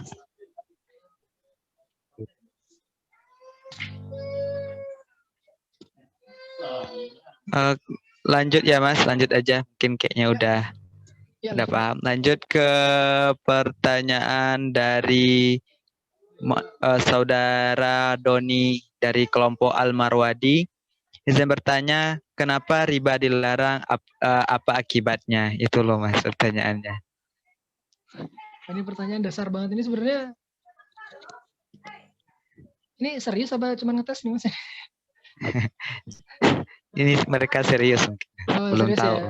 Ya, riba dilarang itu sebenarnya yang pertama adalah kita yakini bahwa Al-Quran itu kan Al-Quran ini adalah salah satu sumber dan di Al-Quran jelas sekali kalau berbicara riba itu ya dilarang begitu. Kenapa dilarang ya? Karena tadi riba ini adalah suatu hal yang kemudian merugikan salah satu pihak. Simpelnya Mas Doni ya? Mas Doni ya, Mas Doni. Riba, ini salah satu contoh paling gampang riba. Mas Doni punya uang 100.000, kemudian minjemin temennya 100.000, kemudian mensyaratkan temannya Mas Doni tadi untuk mengembalikan dalam 5 bulan, yang kemudian per bulannya bayar misalnya 30.000. Itu kan nanti di akhirnya ada ini ya, ada tambahan manfaat yang itu tidak sama dengan kesepakatan awal gitu ya. Meskipun sama-sama sepakat, tetapi mendolimi salah satu pihak. Inilah kemudian yang disebut riba, dan ini sangat berbahaya apabila dilakukan dan dilaksanakan atau dipraktikkan dengan jumlah yang cukup besar. Kalau misalnya masih 100.000 masih gampang mungkin ya. Kalau 30.000 5 bulan. Tapi kalau bayangkan misalnya ada satu negara yang kemudian meminjamkan 1.000 triliun misalnya ke satu negara yang lain, kemudian mewajibkan negara tersebut mencicil dengan jumlah yang berbeda di tiap tahunnya. Nah, inilah yang kemudian terjadi di salah satu di sistem ekonomi dunia sekarang. Ada IMF dengan pinjaman luar biasanya. Nah, ini yang teman-teman kalau misalnya pernah baca buku Satanic Finance, karya salah satu Bank Muamalat dulu. Nah, awalnya beliau pernah menjadi salah satu direktur di bank konvensional, akhirnya taubat begitu. Kemudian beliau bekerja di bank-bank syariah, yang kemudian sekarang akhirnya beliau menjadi pembicara dan penulis buku namanya Ahmad Riawan Amin. Teman-teman baca bukunya Satanic Finance. Itu salah satu luar biasanya IMF itu. Jadi bagaimana IMF ini menjerat negara-negara miskin dengan pinjaman yang tidak mungkin akan bisa dibayar. Sama mungkin Indonesia kondisinya sama seperti sekarang. Tidak mungkin akan kita memiliki utang yang kayaknya nggak mungkin lunas deh. Gitu. Dan ini terjadi tidak hanya di Indonesia tapi di negara-negara kecil lainnya dengan pinjaman IMF. Jadi teman-teman kalau baca buku Satanic Finance karya Ahmad Riawan Amin itu bisa membuka sekali gitu. Jadi kenapa dilarang dan kenapa itu ya karena tadi riba itu mendolimi salah satu pihak. Mas Rudi, semoga menjawab. Oke, Mas. Gimana, Mas? Ada tanggapan?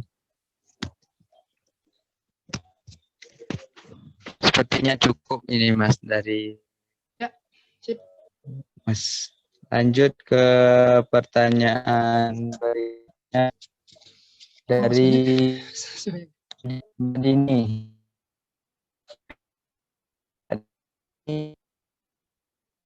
Banyak bank di Indonesia ya. Unsur Islam dan di dalamnya terdapat bunga atau riba, sedang ini udah ini Mas. Kayaknya udah terjawab di pertanyaan yang di atas tadi. Indonesia adalah Muslim. Ini sudah kayak pertanyaannya Mas siapa nih? Mas siapa nih ya? Mas Doni tadi, Mas. Enggak, tadi di atas ada juga ya yang tanya terkait bank-bank. Insya Allah sudah menjawab ya tadi ya karena sistem. Oh iya. Lanjut ke pertanyaan dari Saudari Putri Harisma Dewi.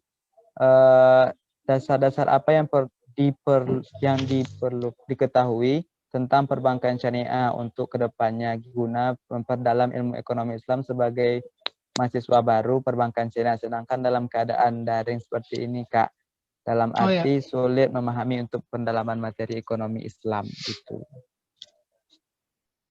dasar-dasar apa yang perlu diketahui tentang perbankan syariah untuk kedepannya. Ini saya jawab untuk ekonomi syariah secara umum ya. Sebenarnya mau daring atau mau offline itu sebenarnya sama. Kalau misalnya sudah level mahasiswa itu udah bukan level disuapin ya. Kalau misalnya di SD, SMP, SMA kan kita masih disuapin ya. Jadi kalau nggak ada guru, nggak ada yang ngasih materi ke kita ya kita nggak belajar gitu. Beda dengan mahasiswa ya. Mahasiswa kan kita harus memiliki kesadaran sendiri bahwa kita harus membaca begitu. Jadi kelas itu sifatnya afirmasi aja. Jadi mengafirmasi apa yang sudah kita baca, kemudian berdiskusi dengan dosen. Jadi dosen itu udah bukan sebagai pihak yang menyuapi kita terkait dengan ilmu, tetapi dosen itu sudah sebagai, idealnya dosen itu sebagai teman diskusi gitu. Jadi jawaban ini bukan hanya untuk kondisi pandemi ya, tapi kepada kondisi general ya. Jadi ya jawabannya banyak-banyak baca. Baca apa? Kalau di perpustakaan UIN itu ada buku ekonomi mikro Islam, ekonomi makro Islam yang nulis siapa ya? Karim. Pak Karim itu siapa namanya? Ada yang tahu nggak? Saya lupa namanya jadi. Yang punya Karim Konsultan. Yaitu beliau menulis. Nah, betul. Luar biasa, saya lupa, Masya Allah. Pak Adi Warman Karim itu punya buku menarik banget, punya buku bagus banget, ekonomi mikro Islam, ekonomi makro Islam itu insya Allah buat maba-maba di FEB itu berguna banget ya. Jadi dasar-dasar terkait dengan pengetahuan-pengetahuan dasar, kemudian perspektif dasar itu untuk membangun fondasi berekonomi Islam itu bagus. Jadi 2 buku itu wajib hatam sih harusnya. Kalau yang lain ya sifatnya penunjang. Buku-buku akuntansi syariah, buku-buku perbankan syariah, kemudian kumpulan fatwa terkait dengan ekonomi Islam, kemudian buku fikih dan usul fikih, terutama fikih dan usul fikih ya, teman-teman itu juga harus paham. Secara umum itu sih, ekonomi makro, ekonomi mikro, kemudian fatwa-fatwa, kemudian fikih dan usul fikih. Secara umum itu, secara khusus ya bisa disesuaikan dengan kebutuhan dan kemampuan teman-teman. Karena kan kemampuan dan kebutuhan teman-teman beda, apalagi prodinya beda-beda ya. Dan minat teman-teman khususnya. Teman-teman misalnya minatnya di analisis, di statistik, ataukah di perbankan, ataukah di pengambilan kebijakan, dan seterusnya. Itu nanti teman-teman monggo silakan. Bisa disesuaikan dengan minat. Tapi intinya, tidak hanya kondisi pandemi Mbak Putri. Jadi pertanyaannya ini harusnya di kondisi pandemi maupun tidak ya teman-teman harus baca. Semoga bisa menjawab. Gimana Mbak? Ada tanggapan? Mungkin cukup dari... Cukup, Pak. Oh. Ya, cukup, Pak. Terima kasih, Kak. Ya, sama-sama Mbak Putri. Lanjut Mas, pertanyaan dari saudari Rani Violeta. Aku lihat ada namanya Ishak nih, ada Ishak. Ishak ngapain ikut FB? Masya Allah. Mas, saya kader baru Porsebi Mas. Oh, mantap. Kirain Ishak baru gitu, bukan Ishak yang saya kenal. Tapi fotonya Ishak yang saya kenal. Ya, iya, lanjut. Bukan kayak mafia gitu kan Mas? Enggak. Ya. Ini pertanyaan dari saudari Rani Violeta ini kayaknya udah terjawab. Rani, bagaimana pandangan komunitas terhadap ekonomi dari KIP? Kayaknya udah ya. Bagaimana pandangan? Intinya tadi banyak ya hal-hal yang kemudian di ekonomi Islam itu menjawab apa yang janggal di sistem ekonomi lain begitu ya. Tadi menggunakan bunga, menggunakan riba, kemudian menzalimi orang lain gitu ya. Mementingkan diri sendiri dan seterusnya itu kan insya Allah terjawab ya. Ya lanjut bisa. Mbak Rani Violeta semoga bisa menjawab. Ya, gimana Mbak? Kok ya? Lanjut ke lanjut ke pertanyaan selanjutnya dari saudara Ahmad Azka. Kak tadi kan sempat menyinggung tentang dakwah. Nah, bagaimana cara kita berdoa kepada orang lain akan tetapi kita belum bisa menjalankan apa yang ingin kita dakwakan? Apakah kita harus melaksanakan apa yang ingin kita dakwakan terlebih dahulu atau tidak? Terima kasih Kak. Gitu. Ya, betul. Mas. Ini pertanyaan yang kemudian dijawab sendiri. Ya kan? Apakah kita harus melaksanakan yang ingin kita? Ya jelas. Ini sudah Mbak Mbak Aska ini sudah menjawab sendiri nih. Jadi kalau teman-teman misalnya ngajak bahwa ayo pakai bank Islam gitu, saya support ekonomi Islam dengan menggunakan bank Islam, tapi banknya Mbak Aska masih BRI, BNI konvensional. Kok saya sebut merek? Masih bank-bank konvensional ya, orang nggak bakal dengar lah. Ibarat ada orang ngajakin sholat tapi dia nggak pernah sholat, kan orang nggak bakal dengar kan ya. Ini orang ngajakin sholat tapi dia nggak pernah sholat, ya kita harus selesai begitu. Kita harus selesai dengan apa yang akan kita ajak ke orang lain begitu. Kalau kita mau ngajak orang berekonomi Islam ya kita harus paham, minimal kita sudah harus paham dan kita harus selesai dengan itu. Kita mau ngajakin orang sholat, masa kita nggak sholat, kan nggak bisa. Ya Mbak Aska ya. Jadi Mbak Aska sudah menjawab apa yang Mbak Aska tanyakan. Gimana Pak Thomas?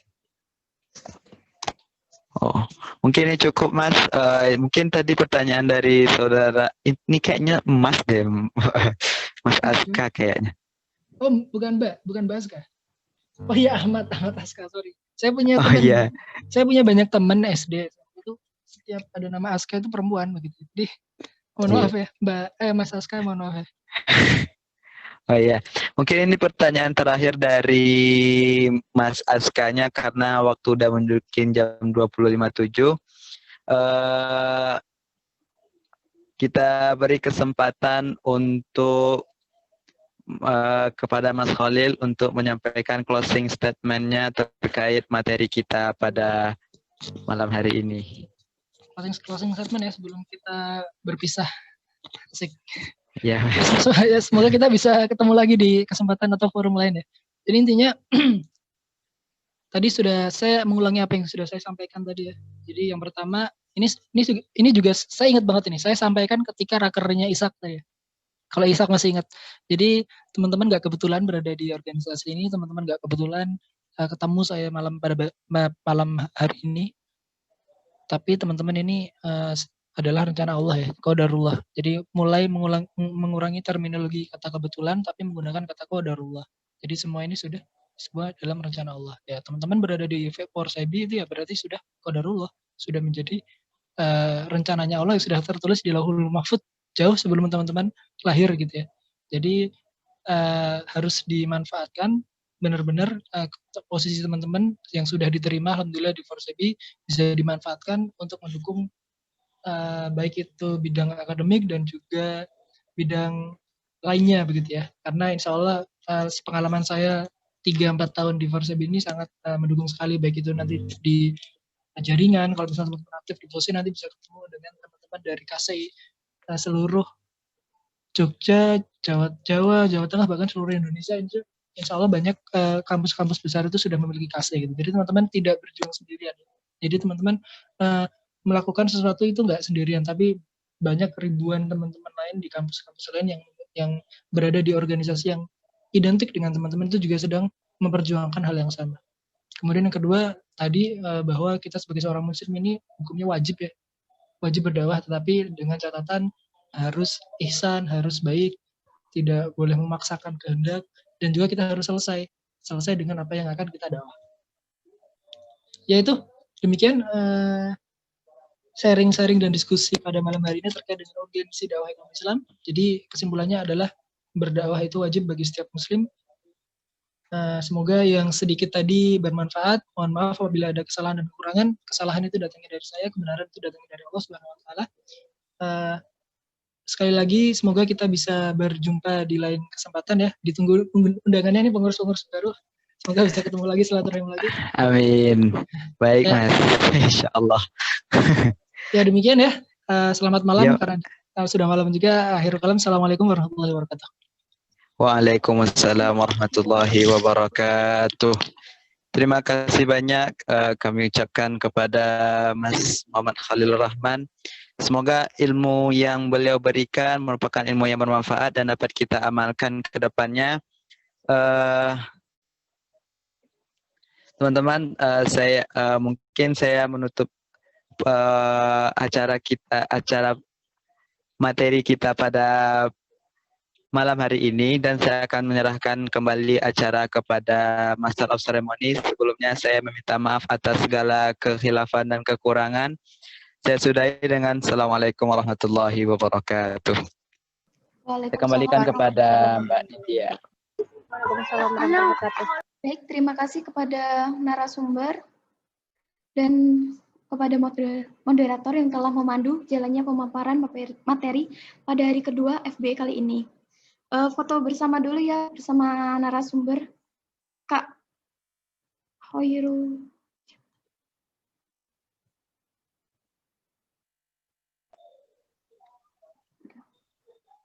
Kak Hoirul. Halo, ada. Nih, sudah Foto nyala bersama ini. dulu ya, Kak. Oke. Silakan kepada PDD untuk dokumentasinya. Dan teman-teman peserta FBE silakan on cam terlebih dahulu.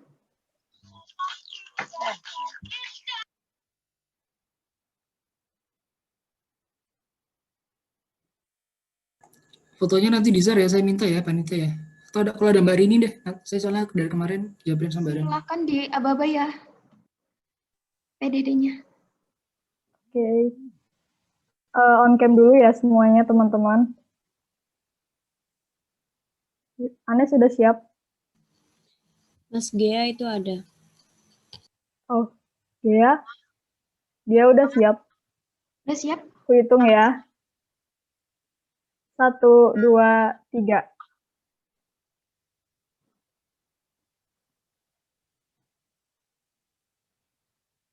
Oke. Tadi Ini ada Mbak 7 slide, jadi 7 Next. kali ya. Wah, ini nggak tahu slide mana saya masuk nih. Nah, pokoknya senyum aja. 1, 2, 3.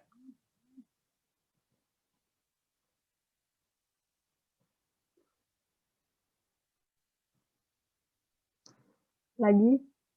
1, 2, 3.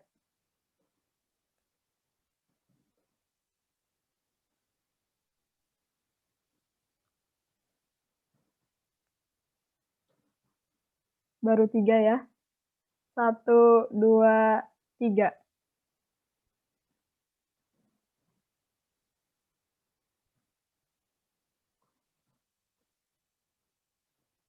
Lagi. 1, 2, 3.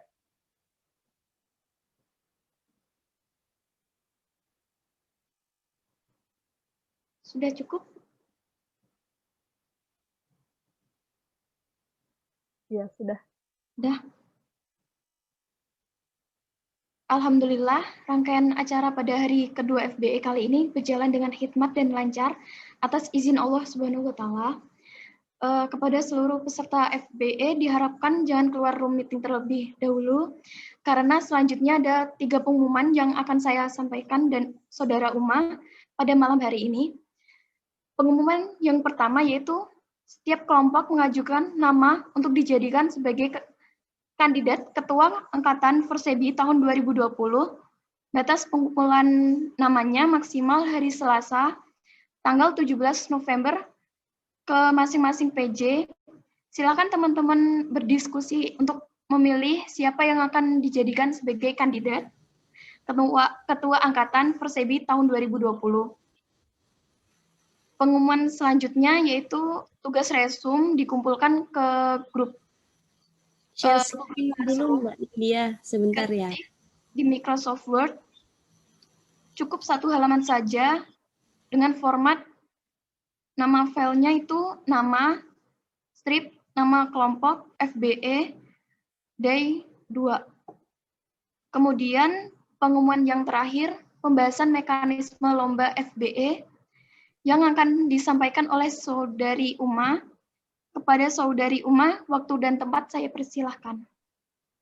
Oke, terima kasih Saudari Nindya.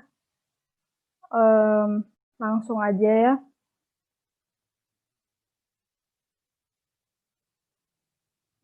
Sebentar.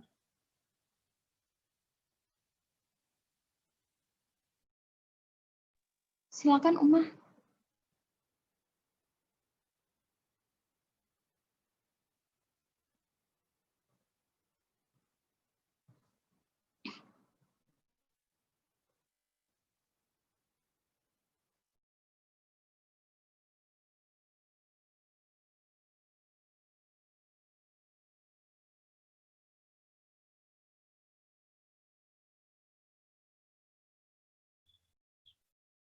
Dan hilang kakaknya.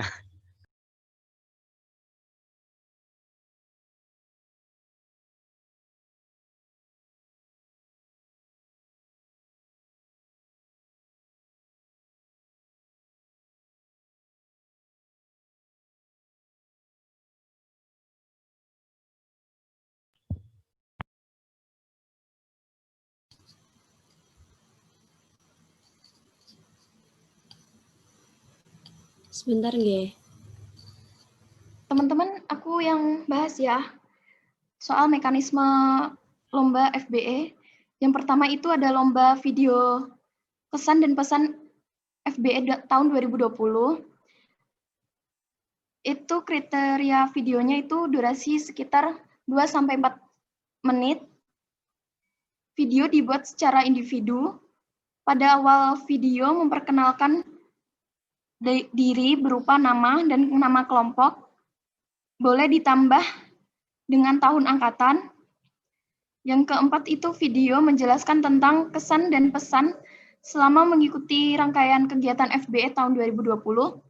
Yang kelima, video sebaiknya dibuat dengan semenarik mungkin dengan memperhatikan kualitas, konten isi, serta penggunaan kata-kata bahasa yang benar. Yang keenam, video di-upload ke Google Drive masing-masing peserta. Video dikumpulkan dengan mengirimkan link Google Drive ke PJ masing-masing. Kelompok maksimal pada hari Jumat, tanggal 20 November tahun 2020, jam 9 pagi. Lanjut, untuk kriteria penilaiannya. Yang pertama itu dilihat dari kualitas dengan bobot nilai sebesar 30%. Untuk penilaian kualitas, para anggota harus memperhatikan beberapa hal seperti kualitas suara dan terdengar secara jelas, gambar terekam secara jelas atau tidak goyang. Yang kedua itu ada konten atau isi kesan dan pesan dengan bobot nilai 40%. Para anggota menjelaskan kesan dan pesan selama mengikuti FBE dengan jelas dan lugas agar mudah dipahami. Yang ketiga, kreativitas dengan bobot nilai 30%. Para anggota harus membuat video sekreatif mungkin. Ada 3 juara yang akan memenangkan lomba ini.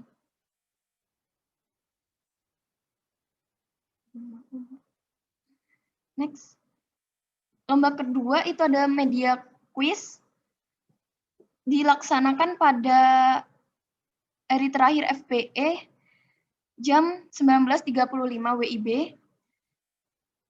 Peserta tidak diperkenankan menggunakan nama samaran, diwajibkan menggunakan format nama, strip name, nama kelompok. Terus, tata cara mengikuti kuis, yaitu peserta dapat mengikuti kuis FBE 2020 dengan cara yang pertama, peserta membuka link yang dibagikan di room chat Zoom. Yang kedua, peserta memasukkan 6 digit kode yang diberikan oleh panitia FBE. Yang ketiga, peserta memasukkan nama masing-masing, lalu klik start.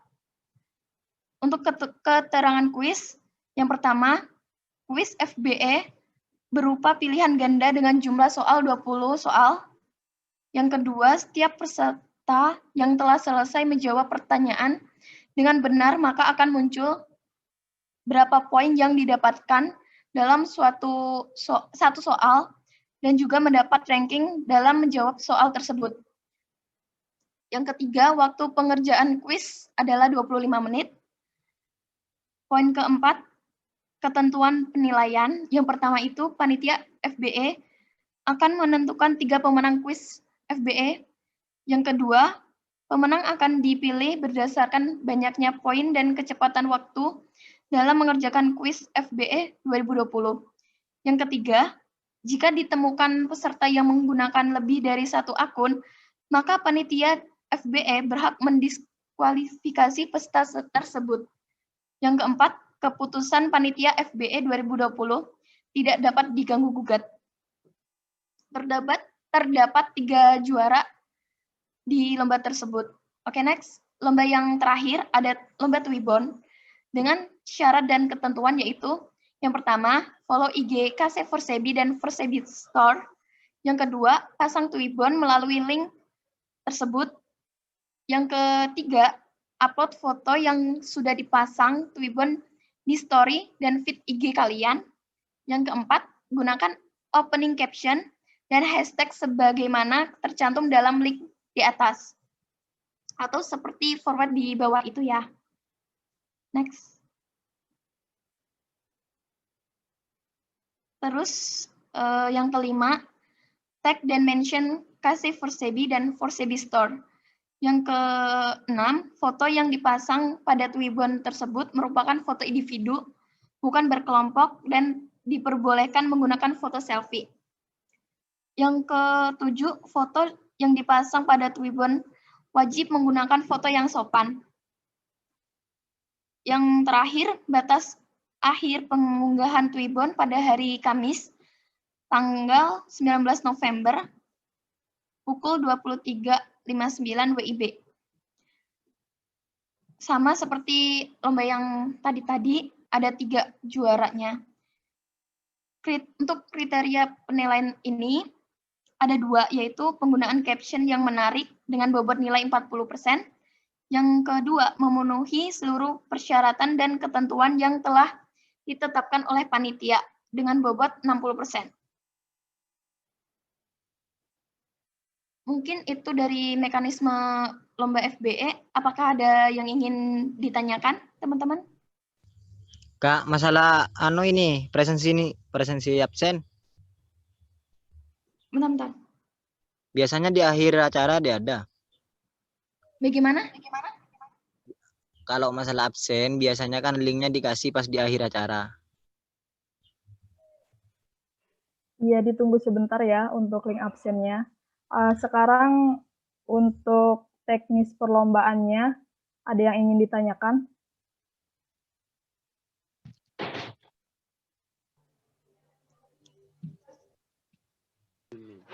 Kak, izin bertanya, saya Aska dari kelompok Abu Hanifah. Kayaknya udah paham semua deh Kak kalau masalah perlombaan. Iya, itu tadi siapa ada yang tanya?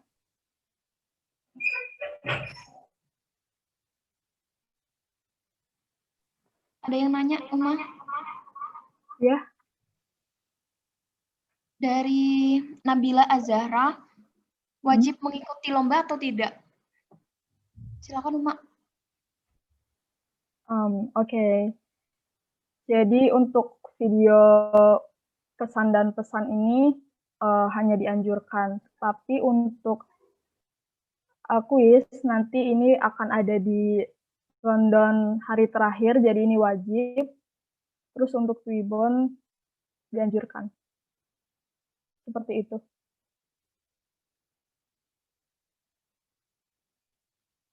Bagaimana? Apakah sudah jelas? Tadi kayaknya ada yang tanya deh, Kak. Yang on mic tadi. Yang mana, Kak? Iya itu.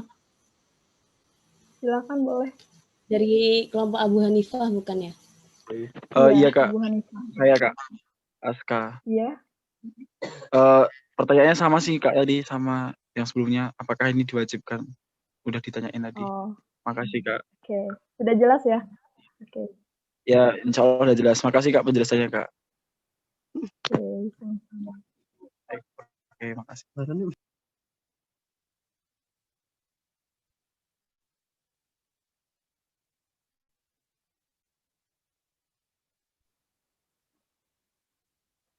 Untuk mekanismenya akan di-share di grup ya. Udah cukup teman-teman untuk pertanyaannya? Apakah ada yang mau bertanya lagi?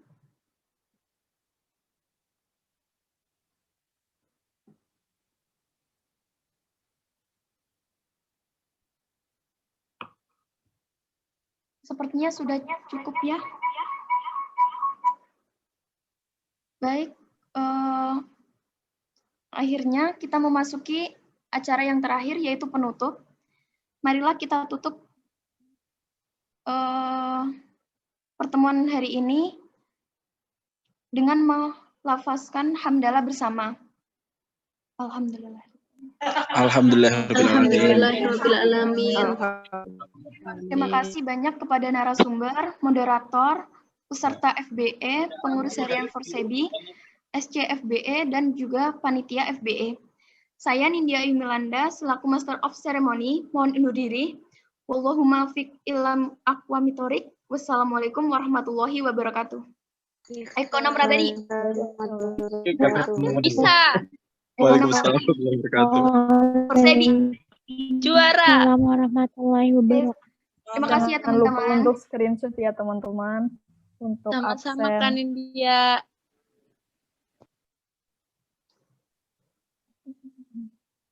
Gak ada konsep.